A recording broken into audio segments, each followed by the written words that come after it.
I have lost count of what number I'm on, but tonight we are doing, I don't know how to say this, Xocoveza, Tres Leches. It is from Stone Brewing in Escondido, California. It's an 8.5% alcohol by volume Imperial Double Milk Stout. So tonight I'm going to be pairing this with that cinnamon bun right in front there. I overheated it a little bit so all the icing kind of melts off. And then lift this guy up. A cranberry orange biscone. It's basically a cross between a biscotti and a scone. So there's that. I'm gonna pull over to this tab real quick. All right. So from Untapped itself, 8.5% alcohol by volume, as I said. So the description says Stone Xocoveza Tres Leches combines the inspiration of Osakan hot chocolate and Tres Leches treats in an imperial stout that's smooth, creamy, and intensely indulgent. Made from all that's good for about the holidays, Stone Xocoveza is brewed with chocolate, coffee, pasilla peppers, vanilla, cinnamon, and nutmeg. At the pop of the can, the aroma is intense. Cinnamon and spice up front with lingering coffee, caramel, and sweet vanilla. It is a lively blend of flavors. Sweet spices are balanced with rich and creamy chocolate. Mild roast coffee flavor shines through, and vanilla enhances the intense combination. Pasilla peppers impart a light hint of heat in the finale. With all that complexity, the beer is surprisingly bright on the palate with just a touch of residual sweetness that all decadent flavors imply. Like a slice of Grandma's Tres Leches cake and a sip of Osakan hot chocolate, the result is a creamy, intensely flavorful, and silky. The result is creamy, intensely flavorful, and silky smooth. All right. Like I said at the beginning of the stream, when I saw this in the store, I jumped right on it because I really enjoyed my time in San Diego or Escondido. And this was the first brewery that I physically visited, and it was a treat. Let's pop it open.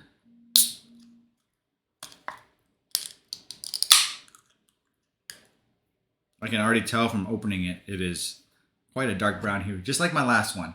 The last one was an Imperial Pumpkin Stout. This one's an Imperial Double Milk Stout. Both of them were up there at alcohol by volume. This one's 8.5%. The last one was a 9%. Note that I did taste that the other one. Hey Sickles, I tasted the fear again earlier in the week when I cooked the steak. I posted on Instagram, and it did not pair very well, and so my rating from 3.5 went down to a 3. So I think I do have one more of those in the fridge. So I'll see if I can pair that with something else. But it did sound good though, right?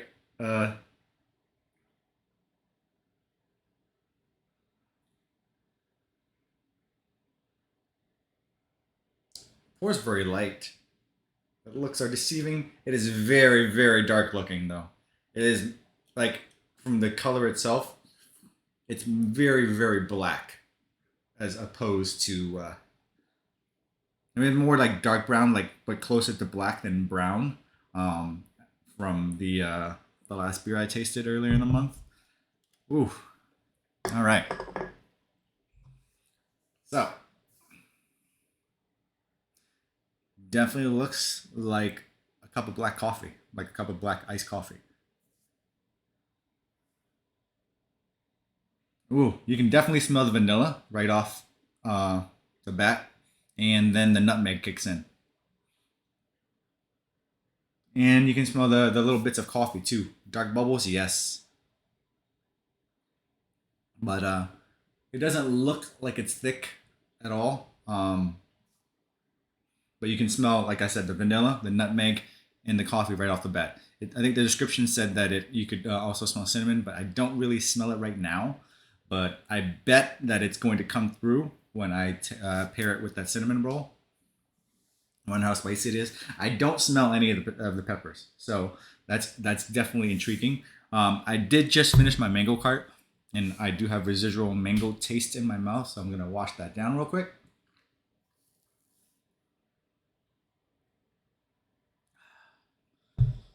Good old H2O.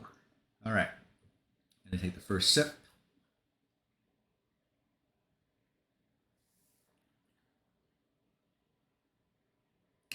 The coffee, the bitterness of the coffee definitely comes through.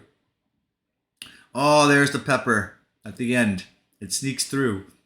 Like it's sweet, and then you taste the bitterness of the coffee, and then the chocolate, the like little notes of chocolate do kick in, the hot chocolate part, and then bam, the pasilla pepper comes through.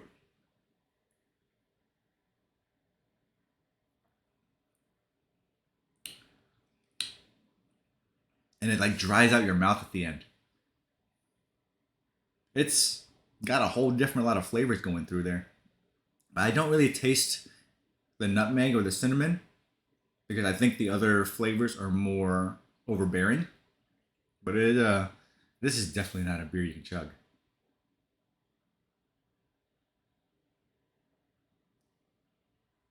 But yeah, like I said, at first you taste the vanilla, the sweetness of the vanilla, and then it changes to the coffee, and then it changes to hot chocolate. You get the hints of chocolate, and then the pasilla pepper comes in. It's not like a strong kick. It's not like really spicy at all, but you get a little hint of it at the end. All right. I'm going to go ahead and take a bite out of this large cinnamon roll that I have in front of me. And if you guys don't mind, I probably might munch on this the rest of the night while I am playing.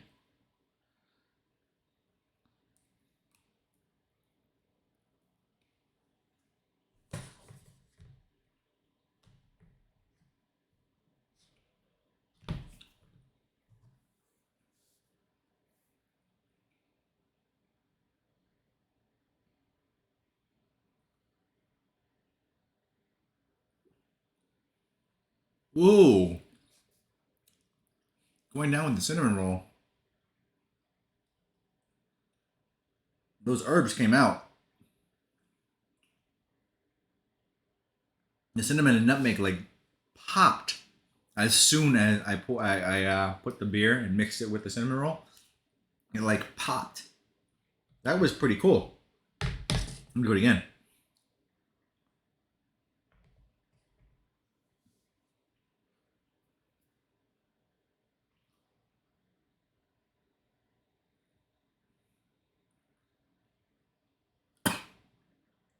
All right, round two. Yeah, that definitely popped.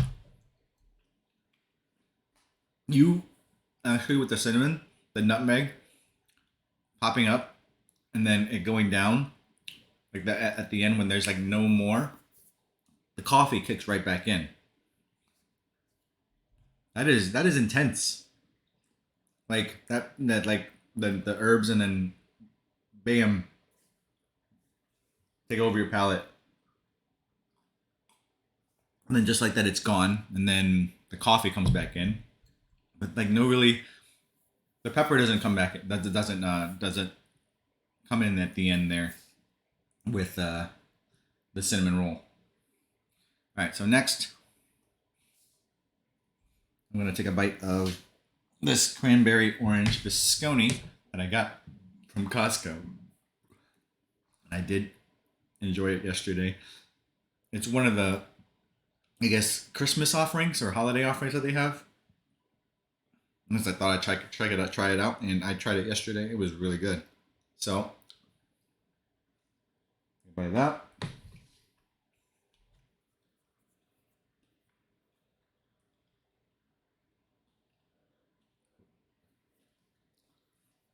Ooh, it just melts.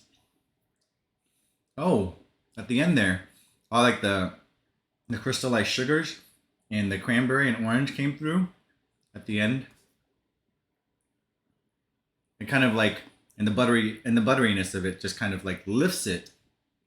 It like enhances the flavor of the vanilla, and you get a little bit of caramel at the end too. I guess that's what the sugar and the cranberry and the orange do. I'm gonna try that again because we were getting two different flavor profiles with these pairings.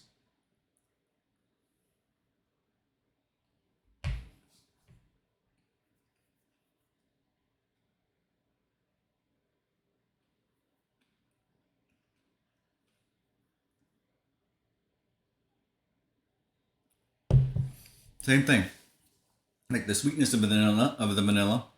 Then it switches over to the coffee and a little bit of chocolate, but then caramel comes through more because of the sweetness of the biscotti and the cranberry orange lifting it. That is probably one of the best pairings I've experienced doing this on stream. I'm trying to remember other pairings that I've done that are that have lifted my palate so much, but I can't because it's been so long and I have a terrible memory. But both of these, the cinnamon roll and the cranberry orange biscotti, pair very well with this, and they complement each other in a different way. It brings out different flavors from the beer itself. Like I said, the cinnamon roll brings out more of the cinnamon and nutmeg that I didn't smell or taste initially, and the cranberry orange biscotti brings out, and the sugar, the crystallized sugar on top brings out more of the caramel and the vanilla and the sweeter part of the beer itself. Quite interesting. As you can see, I'm probably about halfway down, maybe a little bit above it. But this Sickles, this is a good beer. I must say, this is probably going to be highly rated up there in my ratings. Just overall. And I'm very, very happy that this is working out, because the last one I was with the fear, I was very excited with the peanut butter fudge, and it just didn't work out. So, rating time.